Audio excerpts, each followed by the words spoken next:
ኦኬ በመጀመሪያ ዌልካም ቱ ስማርት ማኒ ትሬዲንግ እንኳን ደህና መጣችሁ ወደ ስማርት ማኒ ኮንሰፕት ገብተናል ማለት ነው። ከዚህም በኋላ የሚኖረን ጊዜ ቀጥታ ወደ ማርኬቱ ገብተን የማርኬቱን ሙቭመንት የምናጠናበት፣ ማርኬቱን አናላይዝ የምናደርግበት፣ ሴታፖችን የምናስቀምጥበት እንዲሁም ቀጥታ ወደ ማርኬቱ ገብተን ላይቭ ትሬድ የምናደርግበት ጊዜ ነው የሚኖረን ማለት ነው። በእነዚህ ጊዜያት ኤስኤምሲን ወይም ስማርት ማኒ ኮንሰፕት ስትራቴጂ ማስተር ማድረግ እና በኤስኤምሲ ስትራቴጂ መሰረት ቻርቱን አናላይዝ ማድረግ ትሬዶችን መግባት እንድትችሉ እናደርጋቸዋለን ማለት ነው። አሁን ስለ ስማርት ማኒ ኮንሰፕት በደንብ እናወራለን። ስማርት ማኒ ማለት ያው አንድ የትሬዲንግ ዘይቤ ነው።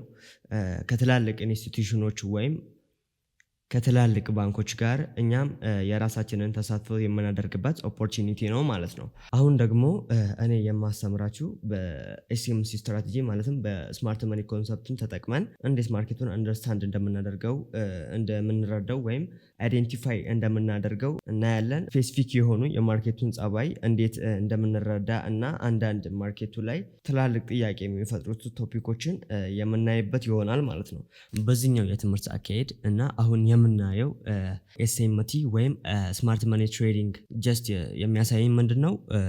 የማርኬቱን ጸባይ ያሳየናል። ማርኬቱ ትልቅ ሙቭመንት ሲያሳይ ከዛ ሙቭመንት ጋር እኛም አብረን እንዴት እንደምንሄድ ወይም ከስማርት ማኒ ወይም ከትላልቅ ኢንስቲትዩሽኖች ጋር እንዴት እኛም አብረን ትሬድ ማድረግ እንደምንችል እናያለን። ማርኬቱ ላይ የሚፈጠሩ ትላልቅ ሙቭመንቶችን ከምን አንጻር እንደሚፈጠሩ እናያለን።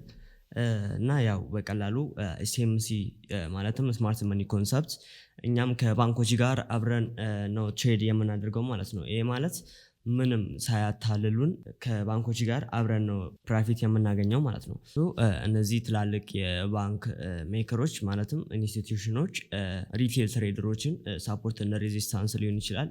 የተለያዩ ትሬንድ ላይን ተጠቅመው ትሬድ የሚያደርጉትን ትሬደሮች ሊሆን ይችላል። ያንን ትሬድ እንደሚገቡ ያውቋቸዋል ማርኬት ሜከሮች ማለት ነው። ስለዚህ ሪቴል ትሬደሮችን ለማስወጣት ነው ታርጌታቸው ማለት ነው። ስለዚህ እኛም በኤስኤምሲ ማለትም በስማርት ማኒ ኮንሰፕት ከባንኮች ጋር በምንም አይነት መንገድ ሳያታሉን አብረን ከነሱ እኩል ትሬድ ማድረግ እንችላለን ማለት ነው። ከአሁን በላይ የሚኖር ኤስኤምሲ ስትራቴጂ ማለትም ስማርት ማኒ ኮንሰፕትን ማስተር ማድረግ እስክትችሉ እና በራሳችሁ ትሬዶችን መግባት መውጣት እንደምትችሉ እናደርጋችኋለን እና እስከ ቪዲዮ መጨረሻ በደንብ አድርጋችሁ ተከታተሉን ማለት ነው። እዚህ ጋር እንደምታዩት አንደርስታንድ ማርኬት ስትራክቸር ይላል። እዚህ ጋር ያሉት ፓወርፖይንቶችን ነው በሰፊው የምናየው። የመጀመሪያው ማርኬት ስትራክቸር፣ ከዛም ኢምፐልስ ኤንድ ኮሬክሽን ወይም ኤክስፓንሽን ኤንድ ሪትረስመንት እንለዋለን እና ዋት አር ዘ ትሪ ማርኬት ሙቭመንት፣ ሶስቱ የማርኬት ሙቭመንት አይነቶች እነማን እንደሆኑ እናያለን እና ዋት ኢዝ ፕራይስ ዌቭ የምንለው ፕራይስ ዌቭ ምንድነው የሚለውን እናያለን። ዋት ኢዝ ስዊንግ ፖይንት፣ ስዊንግ ፖይንቶችን የት ነው የምናገኛቸው የሚለውንም በሰፊው እናያለን። ከዛም እዚህ ጋር በተቀመጡት ብሬክ ኦፍ ስትራክቸር ሊሆን ይችላል፣ ቼንጅ ኦፍ ካራክተርስ መች ነው የሚፈጠረው የሚለውን እናያለን እና ትሬንድ ኢንሳይድ ትሬንድ የሚለውን በደንብ አድርገን እናያለን ማለት ነው። ወደ መጀመሪያው እንሂድና ማርኬት ስትራክቸር ምንድነው የሚለውን እንይ። Market structure is the most important aspect in trading. Analyzing the chart, it is help you to define the current market conditions so you know whether to buying, selling or stay out of the market. ማለት ነው ያው ማርኬት ስትራክቸር ማወቃችን ቻርቱን አናላይዝ ለማድረግ እና የማርኬቱን ኮንዲሽን ምን ይመስላል የሚለውን ለማየት የተለያዩ ማርኬቱ ላይ የሚፈጠሩትን ነገር ለማወቅ እና በተጨማሪም having a good understanding of the market structure alone called a lever to trading። ያው የማርኬት ስትራክቸር አንደርስታንዲንጉ ወይም ግንዛቤው ብቻውን የኛ የትሬድ አደራረጋችንን ሲስተም ከፍ ያደርገዋል ማለት ነው። as we all know a trading strategy typical consistency of three stages። ይሄ ማለት ሁላችንም እንደምናውቀው የትሬዲንግ ስትራቴጂ በተለምዶ 3 ደረጃዎችን ያቀፈ ነው። the first one is planning፣ ቀጣይ placing trades እና executing trades። እቅድ ፕላኒንግ ያው እቅድ እና ትሬዶችን ማስቀመጥ ሊሆን ይችላል እና ሴታፖችን መግባት ማለት ነው። በእንደዚህ አይነት መንገድ ነው ስትራቴጂያችንን ማስቀመጥ የምንችለው ማለት ነው። ማርኬት ስትራክቸር የምንለው ያው እያንዳንዱ የማርኬቱ ሙቭመንት ምክንያታዊ በሆነ መንገድ ነው ሙቭ የሚያደርገው እና እዛ ላይ ገብተን ከዚህ በፊት የተፈጠሩትን የማርኬቱን ሙቭመንት አይተን ቀጣይ የሚፈጠረውን ነው ማወቅ ነው ከኛ የሚጠበቀው ማለት ነው። ማርኬት ስትራክቸር የምንለው የማርኬቱን ጸባይ ነው ማለት ነው። ምን እየተፈጠረ እንዳለ ማርኬቱ ምን አይነት ኮንዲሽን ላይ እንዳለ የምናየው ነው ማለት ነው። ወደ ቻርትም ገብተን በደንብ እናየዋለን ማለት ነው። ማርኬት ስትራክቸር ይህንን ይመስላል ማለት ነው። ቀጣይ ደግሞ የምናየው ኢምፐልስ ኤንድ ኮሬክሽን የምንለው ነው ወይም ኤክስፓንሽን ኤንድ ሪትረስመንት እንለዋለን በሌላኛው ስሙ ማለት ነው። ኢምፐልስ ማለት ግፊት ማለት ነው። አኪር ዌን ዜር ኢዝ አን ኤክስፓንሽን ሙቭመንት ቱዋርድስ ኤ ዳይሬክሽን። ያው ኢምፐልስ የምንለው ማርኬቱ ወደ አንድ አቅጣጫ ሙቭ በሚያደርግበት ሰዓት ኤክስፓን የሚያደርግ ማለትም ወደ ላይ ግፊት። አሁን ለምሳሌ በአፕ ትሬንድ ጊዜ ሊሆን ይችላል ማርኬት ወደ ላይ በሚወጣበት ሰዓት ቡል የሚያደርገው ማለት ነው። በጣም ማርኬት ያው ምንጊዜም ወደ ላይ ለመውጣት በሚያስብበት ጊዜ በዌቭ መልክ ነው። ሃየር ሃይ ሃየር ሎው ፎርም ያደረገ ነው። እሱ ላይ እንመጣለን። ኢምፐልስ የምንለው ግፊቱ ነው። ትንሽ ኮሬክሽን ከመፍጠሩ በፊት የነበረው ግፊት ነው ማለት ነው። ፎር ኤግዛምፕል ቻርት ላይ ገብተን እናያለን ማለት ነው። ኢምፐልስ የምንለው ግፊቱ ነው። በጣም ከኮሬክሽኑ ግፊቱ ይበልጣል እና ኢምፐልስ የምንለው ኤክስፓኑን ነው ማለት ነው። ኮሬክሽን ኢዝ ሪትረስመንት ሙቭመንት አፍተር አን ኢምፐልስ ሙቭመንት። ኮሬክሽን የምንለው ደግሞ ማርኬቱ ኢምፐልስ ካደረገ በኋላ ወደ ኋላ በሚመለስበት ሰዓት ያለው ኮሬክሽን እንለዋለን ማለት ነው። ማርኬቱ ኢምፐልስ አድርጎ ሪትረስ በሚያደርግበት ሰዓት ኮሬክሽን እንላለን ማለት ነው። እሱንም ቻርት ላይ ገብተን በደንብ እናያለን ማለት ነው።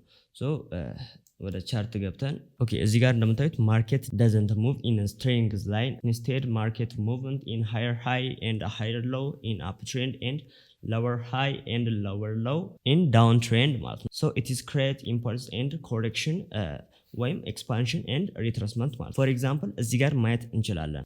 እዚህ ጋር እንደምታዩት ኢምፐልስ የምንለው እዚህ ጋር ይሄኛው ፓርት ነው ማለት ነው። ይሄኛው ማርኬት ቀጥ ብሎ እንደማይወጣ እዚህ ጋር ተናግሯል።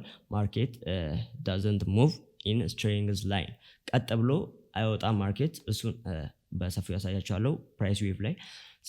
እዚህ ጋር ማርኬቱ በዌቭ መልክ ወደ ላይ በሚወጣበት ሰዓት ማለትም በአፕ ትሬንድ ጊዜ ኢምፐልስ ኤንድ ኮሬክሽን ነው ፎርም እያደረገ የሚወጣው ማለት ነው። እዚህ ጋር እንደምታዩት ይሄኛው ቦታ ኢምፐልስ ይባላል። ከዛ ትንሽ ማርኬቱ ሪትረስ ያደረገበት ደግሞ ኮሬክሽን ይባላል። ኮሬክሽን ከፈጠረ በኋላ ምን ፈጠረ? እዚህ ጋር እንደምታዩት ኢምፐልስ አደረገ። ይህንን ብሬክ እያደረገው ማለት ነው። ኢምፐልስ አደረገ። ከዛ እዚህ ጋር እንደምታዩት ኮሬክሽን እየፈጠረ ማለት ነው። ከዛ ኢምፐልስ እያደረገ ኮሬክሽን የፈጠረ ኢምፐልስ እያደረገ ነው ማርኬቱ በአፕ ትሬንድ ጊዜ የሚወጣው ማለት ነው። እና ይህ የአፕ ትሬንድ ጊዜ ማርኬቱ ወደ ላይ በሚወጣበት ሰዓት ነው ይህ የሚፈጠረው ማለት ነው። እዚህ ጋር ደግሞ በዳውን ትሬንድ ጊዜ ያለው የማርኬት ሙቭመንት ሲሆን በእንደዚህ አይነት መንገድ ነው በዳውን ትሬንድ ጊዜ ማርኬት ሙቭ የሚያደርገው ማለት ነው። እዚህ ጋር በዳውን ትሬንድ ጊዜ ደግሞ ኢምፐልስ የምንለው እዚህ ጋር እንደምታዩት በጣም ቡል ያለው ኤክስፓንድ ያደረገው የማርኬት ስትራክቸር ነው። እዚህ ጋር እንደምታዩት የኛውን ኢምፐልስ እንለዋለን ማለት ነው። እዚህ ጋር ያለው ደግሞ ማርኬቱ እዚህ ጋር ኢምፐልስ ፎርም ካደረገ በኋላ ከዚህ ከተመለሰ በኋላ እስከዚህኛው፣ በነገራችን ላይ እዚህ ጋር ከኢምፐልሱ ኮሬክሽኑ ያንሳል ብያቸዋለሁ። ምክንያቱም ወደ ታች ስለሆነ ኢንዲኬት እያደረገ ያለው ወደ ታች ኤክስፓንድ ካደረገ በኋላ ትንሽ ማርኬቱ ወደ ላይ ሪትረስ ያደርጋል ማለት ነው። ኮሬክሽን የምንለው እቺኛዋ ፓርት ናት ማለት ነው። እቺ ከዚች ያለችው ኮሬክሽን እንላታለን ማለት ነው።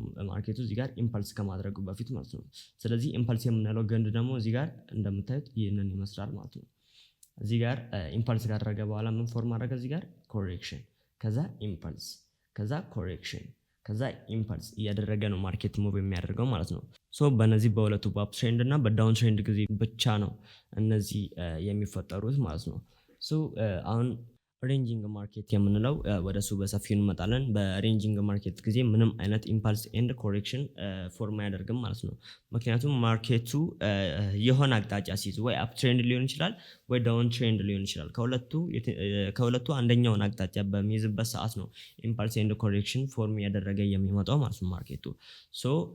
በዳውን ትሬንድ እና በአፕ ትሬንድ ጊዜ ነው ኢምፓልስ ኤንድ ኮሬክሽን ፎርም የሚያደርገው ማለት ነው። ስለዚህ ኢምፓልስ ኤንድ ኮሬክሽን የምንለው ይህንን ይመስላል ማለት ነው።